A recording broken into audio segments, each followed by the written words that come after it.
untuk Kumene yang mempercayakan GBI untuk melayani kebenaran firman Tuhan dan pujian penyembahan, dan kita sama-sama melayani tempat ini. Dan pertanyaan saya di belakang, dengar enggak ini? Halo? Kalau saya katakan halo, halo juga begitu ya? Halo? Halo juga begitu? Halo? Itu mantap itu. Dengar di belakang? Oh ya, puji Tuhan, berarti masih normal, kan begitu. Saudara dikasih, ada sebuah cerita, kita cerita dulu kan gitu. Tadi sudah kor, sudah nyanyi. Ada sebuah cerita, mau dengar? Kalau mau katakan mau. Nah itu dia. Ada seorang pelayan Tuhan, seorang hamba Tuhan. Satu keluarga, dia seorang gembala, dia seorang pendeta, memimpin sebuah jemaat. Jemaatnya ya lumayan besar lah seperti itu. Dan ketika dia berkhotbah, saudara kasih, mempersiapkan khotbahnya, anaknya ada 3 orang duduk di kursi dan bersama dengan istrinya dan bersama dengan umatnya. Dan pada saat itu dia berkhotbah, saudara kasih, tentang kasih. Bagaimana orang Kristen itu jangan NATO, no accent, no only. Jangan hanya ngomong doang, katanya seperti itu. Akhirnya saudara kasih, dia berkata, saudara-saudara, kita sebagai seorang hamba Tuhan harus kasih yang terbaik. Apa yang dikatakan? Yang terbaik. Jangan yang setengah-setengah. Jangan yang sudah rusak baru kita kasih sama orang. Jangan barang-barang yang bekas. Kita kasih yang terbaik yang kita punya, yang kita sukai, bahkan yang kita senangi. Kita harus relakan, kita berikan kepada orang lain. Khotbah itu nangkap di dalam memori anaknya. Anaknya baru kelas SMP, saudara kasih.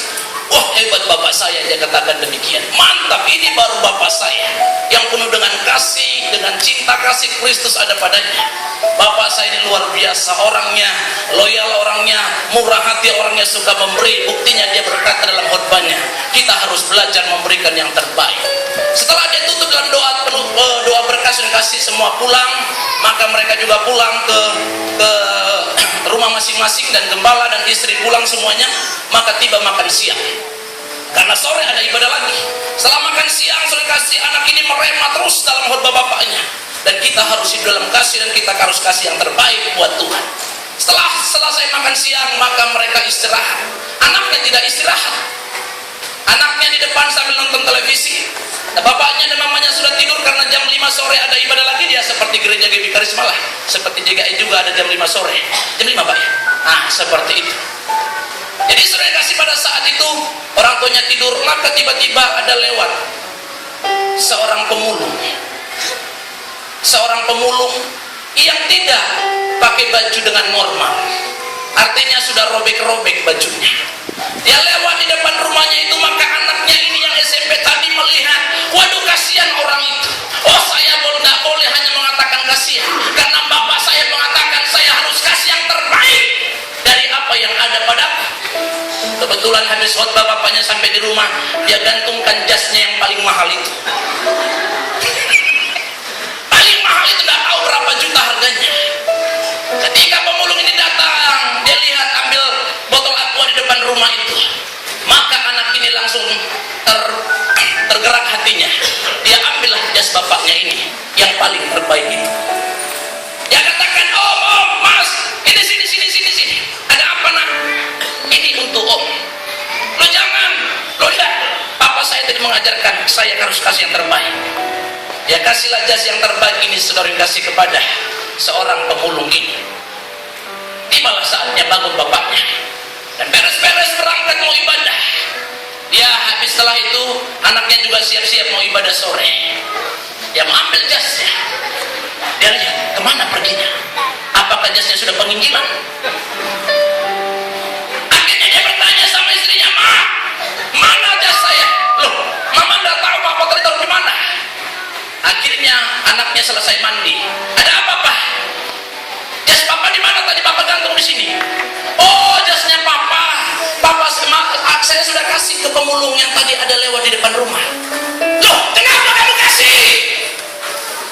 Loh, papa tadi yang khotbah tadi di gereja, kita sebagai orang Kristen yang percaya sama Yesus harus kasih yang terbaik.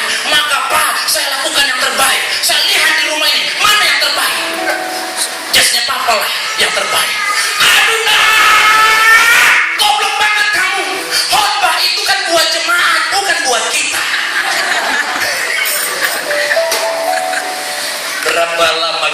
berapa sering khotbah itu juga bukan hanya seorang pendeta. Anda dan saya sebagai orang tua kepada anak, seringkali kita mengatakannya, tapi kita tidak melakukannya. Katakan samping kiri dan kanan, kamu jangan seperti itu. Kasih tepuk tangan yang meriah buat Tuhan Yesus. Haleluya. Kita buka bersama-sama Alkitab kita. Itu baru pendahuluan. Kita selesai jam 3 sore. Haleluya. Haleluya. Kita buka bersama-sama Alkitab kita dalam kitab Kejadian pasal yang ke-41. Kitab Kejadian 41 ayat yang ke-37 sampai ayat yang ke-45. Sudah dapat semuanya? Ya, kita sama-sama bangkit berdiri. Kita baca kebenaran firman Tuhan dengan suara yang kompak. Kaum pria membaca ayat yang ganjil, kaum wanita membaca ayat yang genap. Nanti kita baca bersama-sama ayat yang ke-45. Yusuf di Mesir sebagai penguasa 321. Usul itu dipandang baik oleh Firaun dan oleh semua pegawainya. 38.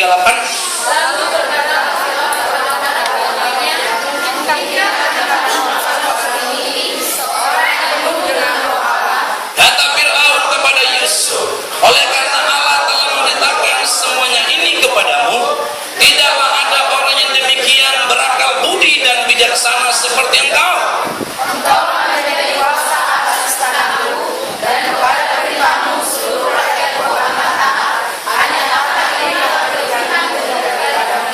Selanjutnya Firaun berkata kepada Yusuf, dengan ini aku melantik engkau menjadi kuasa atas seluruh tanah Mesir.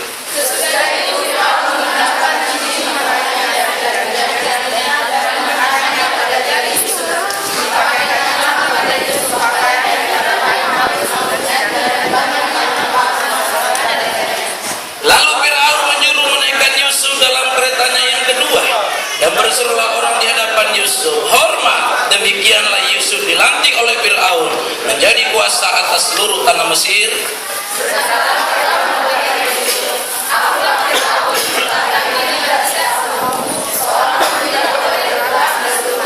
Bersama-sama. Lalu Firaun menamai Yusuf Zatman Paneah serta memberikan Asnat anak Potifera imam di On kepadanya menjadi istrinya. Demikianlah Yusuf muncul sebagai kuasa atas seluruh tanah Mesir. Amin. Silakan duduk Bapak Ibu saudaraku yang kekasih. Anda sudah tahu cerita ini bagaimana perjalanan Yusuf saudara kasih, dan anak ini saudara kasih adalah anak yang sebenarnya saudara kasih seorang gembala yang mengembalakan domba-dombanya, dan saudara-saudaranya iri dengan dia, dan akhirnya perjalanan yang begitu panjang, perjalanan yang begitu luar biasa. Ketika pada saat dia mengembalakan domba kambing itu saudara kasih, pada saat itu ia usia 17 tahun, dan ketika ia menjadi seorang pemimpin itu usia 30 tahun. Berarti ada durasi yang begitu panjang dalam proses perjalanan Yusuf. Akhirnya Yusuf menjadi orang yang hebat, Yusuf menjadi orang yang luar biasa, Yusuf menjadi karisma yang luar biasa, bahkan berkatnya berlimpah buat Yusuf. Saudara kasih, dalam perjalanan Yusuf yang kita lihat, ia sebenarnya tidak diperhitungkan oleh saudaranya, bahkan direncanakan untuk dibunuh. Bahkan dalam perjalanannya sering kasih, ia difitnah, ia dipenjarakan, banyak kerikil-kerikil tajam yang dia jalani dalam perjalanan hidup, sehingga akhirnya kerikil tajam itu, proses itu, masalah itu membawa dia menjadi pribadi yang lebih baik lagi. Sekarang dikasih berapa banyak kita ketika kita menjalani hidup, kita lari dari masalah, kita tinggalkan masalah. Sebenarnya yang benar adalah engkau harus menghadapi masalah, karena ketika engkau menghadapi masalah, kekuatanmu tidak akan pernah mampu. Tapi engkau harus belajar berserah kepada Kristus yang memampukan engkau untuk berjalan. Seperti pujian berkata,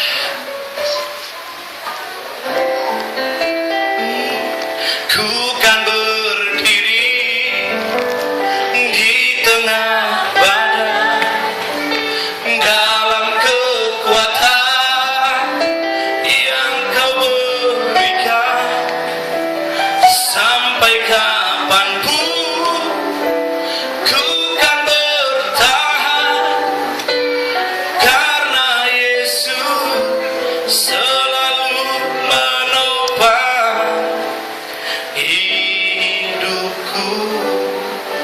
siapa yang berani berjalan di tengah badai?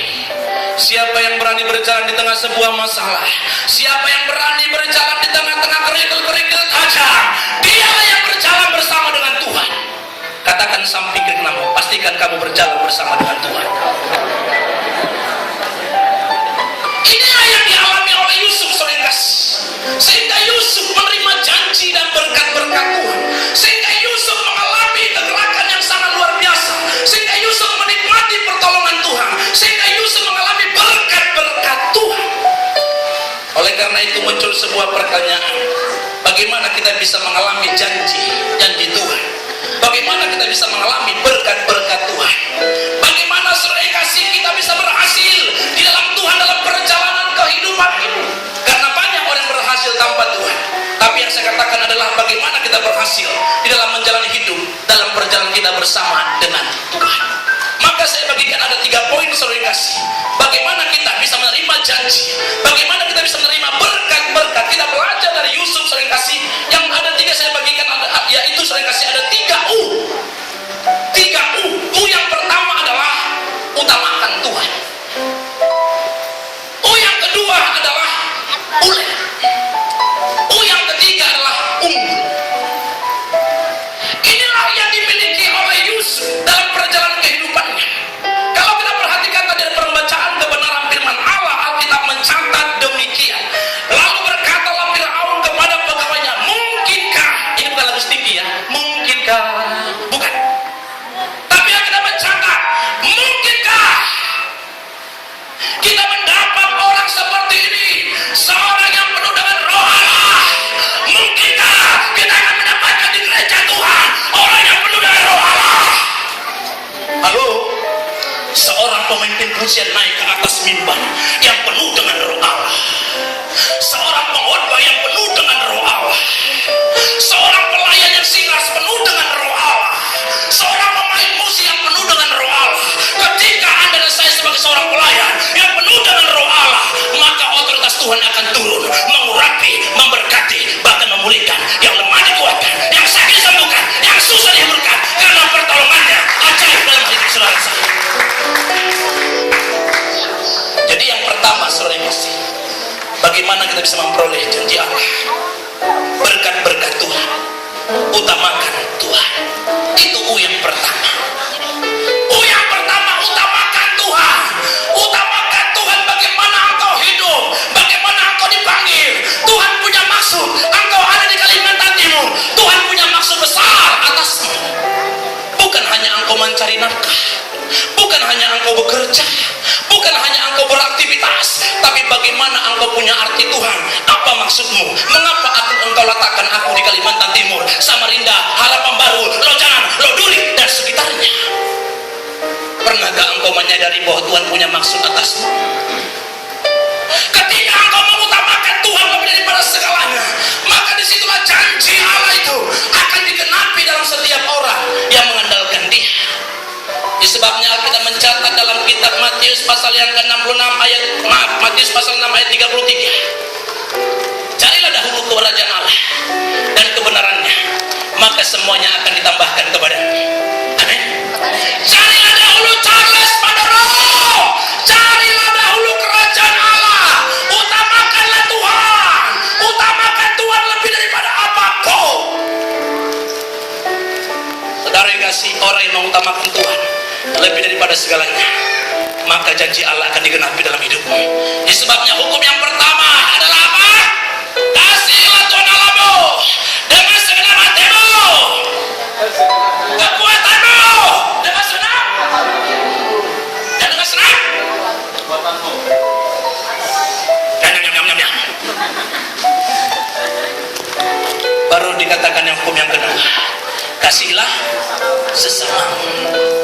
Jangan pernah engkau lebih mengasihi istrimu atau anak-anakmu, karena orang yang mengasihi istri belum tentu mengasihi Tuhan. Tapi orang yang sudah mengasihi Tuhan sudah pasti mengasihi istri. Katakan amin.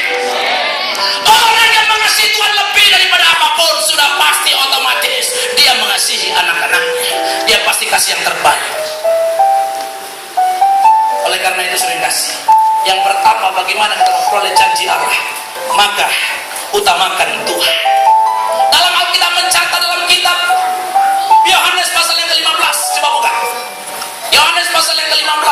ayat yang ke-7. Mana? Dari sini di mana? Oh, di sini. Ya. Yohanes pasal 15 ayat yang ke-7. Jikalau kamu tinggal dalam aku dan firman-Ku tinggal dalam kamu, mintalah apa saja yang kau kehendaki dan kamu akan. Enak tak? Mintalah apa saja yang kamu kehendaki dan kamu akan menerimanya. Wow, kata bersama-sama. Tapi tunggu dulu. Anda mengerti tidak ayat ini? Kita baca pelan-pelan. Jikalau kamu tinggal dalam aku dan firman-Ku tinggal, mintalah apa saja yang kamu kehendaki dan kamu akan. Bagaimana kita bisa meminta dan kita bisa menerimanya? Maka ada syaratnya, Pak, Bu. Apa syaratnya? Tinggallah dan firman-Ku dalam kamu. Orang yang tinggal di dalam Tuhan, Bapak Yesus kasih, itu cara berpikirnya beda. Orang yang bergaul akrab dengan Tuhan, cara mintanya beda. Kalau orang yang tinggal dalam Tuhan, yang dia minta bukan lagi Tuhan, aku butuh mobil, bukan. Orang yang tinggal dalam Tuhan, permintaannya bukan daging. Halo? Mana? Halo juga begitu dong. Halo. Jadi Anda jangan salah mengartikan ayat ini. Oh, mintalah apa saja yang kamu kehendaki, kamu akan menerimanya. Enak aja. Nanti Tuhan, aku minta istrinya Bapak itu.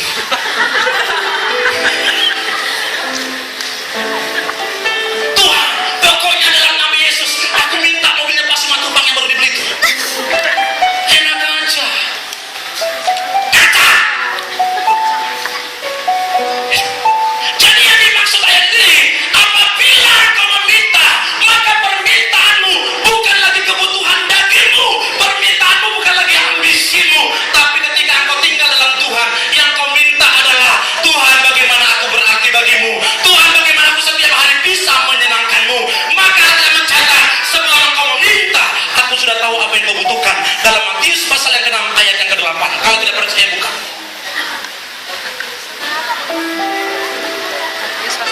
Matius pasal 6 ayat 8.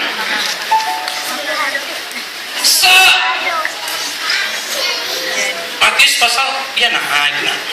Jadi janganlah kamu seperti mereka. Siapa ini mereka ini? Ahli Taurat dan orang Farisi. Siapa mereka ini yang suka berdoa di pinggir jalan? Siapa mereka ini yang suka menyuarakan kebenaran tapi tidak menghidupi kebenaran? Jadi janganlah kamu seperti mereka, karena Bapamu mengetahui apa yang kamu perlukan sebelum kamu. Tuhan sudah tahu apa kebutuhan Charles Manung. Tuhan sudah tahu apa yang kau butuhkan, Pak, Bu. Tuhan sudah tahu. Salahkah engkau meminta? Memang tidak salah. Tapi ketika engkau tinggal dalam Tuhan, maka permintaanmu bukan lagi ambisi. Permintaanmu bukan lagi keinginan hasrat dan pribadimu, tapi yang kau minta, Tuhan, bagaimana aku bisa menyenangkanmu setiap hari? Bagaimana pekerjaanku ini menyenangkanmu? Bagaimana tutur kataku ini menyenangkanmu? Bagaimana aku tetap bisa kuat, bertahan, tetap mempertahankan imanku dalam setiap perjalanan hidup ini? Maka bagi orang Kristen, berkat itu adalah bonus. Jadi ketika engkau tinggal dalam Tuhan, engkau utamakan Tuhan, maka berbicara berkat itu bonus. Engkau kerja keras, sering kasih, engkau berjerlah dan engkau mengutamakan Tuhan, maka bukan bagi orang Kristen, bagi orang percaya kepada Yesus, bukan kita yang mengejar berkat, tapi berkat itulah yang berlari mengejar kita. Mana Charles Mangun? Itu sebabnya sering kasih, orang yang mengandalkan Tuhan, mengutamakan Tuhan, akan banyak berkat. Orang pasti pun akan Tuhan kirimkan memberkati pekerjaanmu, usahamu, keluargamu, dan seluruh bisnis. Saya pelayanan ke suatu tempat daerah Tarakan sana, menyeberang 1 jam karena pelayanan Natal dan KKR di sana.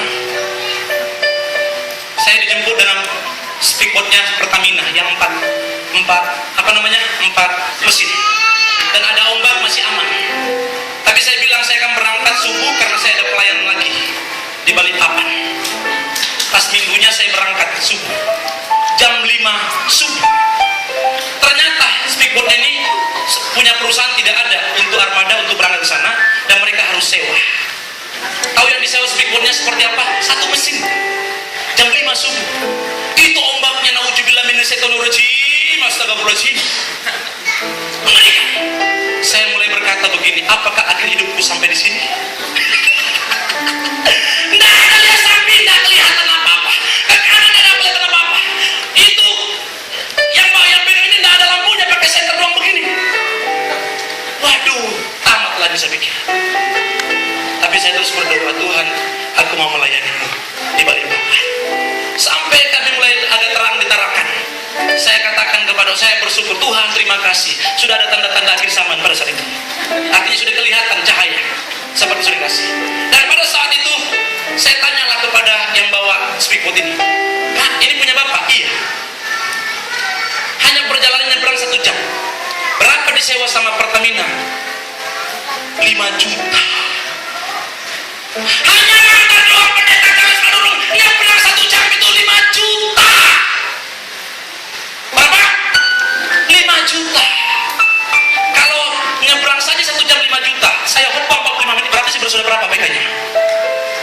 Berarti lebih banyak. Arti yang saya katakan adalah orang yang mengutamakan Tuhan, berkat itu akan mengejar. Mana Charles Manurung? Mana? Aku akan memberkati dia.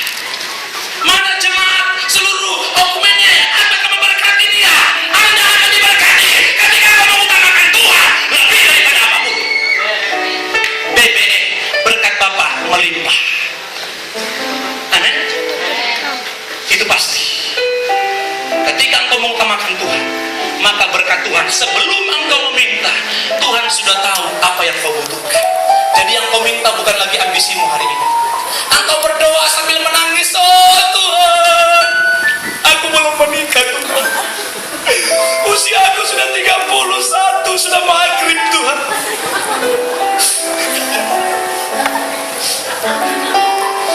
Kau tahu penderitaanku Tuhan.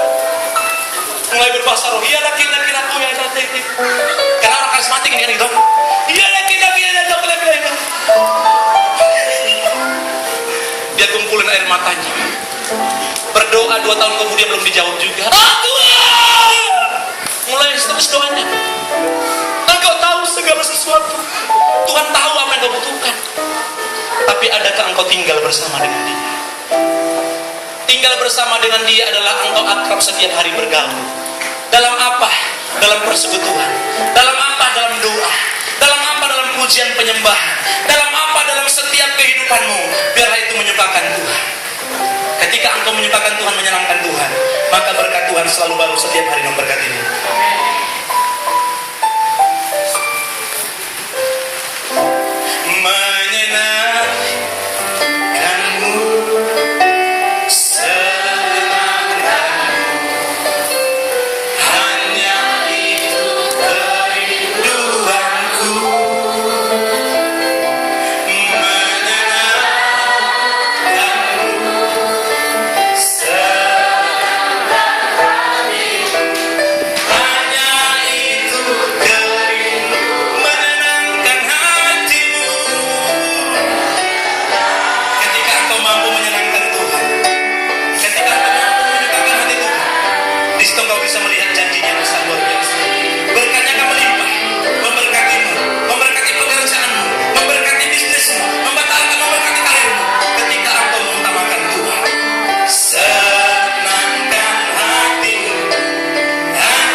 Mampu menyenangkan Tuhan setiap hari. Disitulah kau akan menerima berkat Tuhan. Janji Tuhan, janjimu seperti wajah pagi hari yang tiada pernah terlambat bersinar. Cintamu Tuhan, cintamu seperti sungai yang mengalir. Dan ku tahu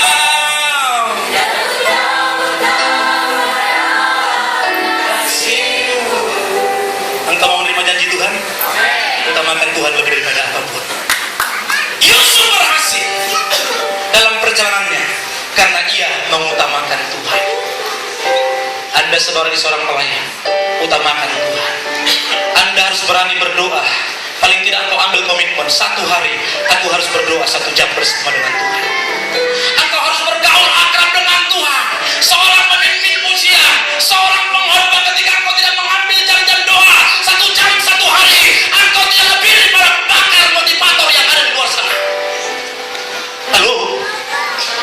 Bedanya pendeta dengan pakar motivator adalah mereka sama-sama pintar berbicara, tapi bedanya adalah orang hamba Tuhan, pendeta, dia duduk di kaki Tuhan. Maka firman-Nya bukan hanya memotivasi, tapi menghidupi Anda dan saya.